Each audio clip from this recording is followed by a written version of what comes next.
देखो बाबू, वो जो बच्चा बैठा हुआ है उसको ऊपर जो फैन लगा हुआ है ऑफ है, गर्मी ज्यादा पड़ रहा है, मगर पढ़ाई में इस तरीका से लीन है, उसको पता भी नहीं चल रहा है कि हमें गर्मी लग रहा है तो फैन को ऑन कर लेना चाहिए। पास वाला बच्चा बोल रहा है कि अरे तुम अपना फैन जो है ऑन कर लो। इस तरीका से सारी चीज में नशा होना चाहिए कि उसके अलावा कुछ दिखे ही नहीं। छोटा सा कहानी सुनाते हैं, लैला और मजनू की कहानी। ये तो रियल कहानी है, हीर और रांझा का कोई बनावटी कहानी नहीं है। लैला और मजनू एक दूसरे से हद से ज्यादा प्यार करता था, एक दूसरे के बिना रह ही नहीं सकता था। एक दूसरे मिलने के लिए इस तरह से बेताब रहता था कि जब भी टाइम रहता था मिलने के लिए तो अपना टाइम जायज नहीं करता था। एक बार लैला मजनू से मिलने के चक्कर में इस तरीका से भाग रहा था कि उसको बीच में कुछ पता ही नहीं चल रहा था कि क्या रहा है।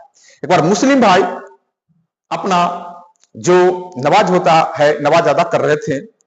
लैला भागते भागते उस मुस्लिम भाई का चटाई से क्रॉस कर गया पैर रख करके। मुस्लिम भाई को बहुत गुस्सा आया, बोला कि तुमने जो पाप किया है अल्लाह कभी तुमको माफ नहीं करेगा, तुमको जन्नत मिलेगा, जन्नत तो नसीब ही नहीं होगा क्योंकि तुम्हारा पाप ही माफ करने लायक नहीं है। लैला थोड़ा सा मुस्कुराया और बोला कि ठीक है, हमने पाप किया है, हमको अल्लाह कभी माफ नहीं करेगा, हमको नरक में भी जगह नहीं मिलेगा। पर आपने कौन भगवान का याद कर रहे थे? आप कौन सा धर्म की बात कर रहे हैं कि मैंने पाप किया वो आपको दिख गया, मैंने आपको चटाई से पार किया आपको दिख गया। मतलब कि आप भगवान का याद नहीं कर रहे थे।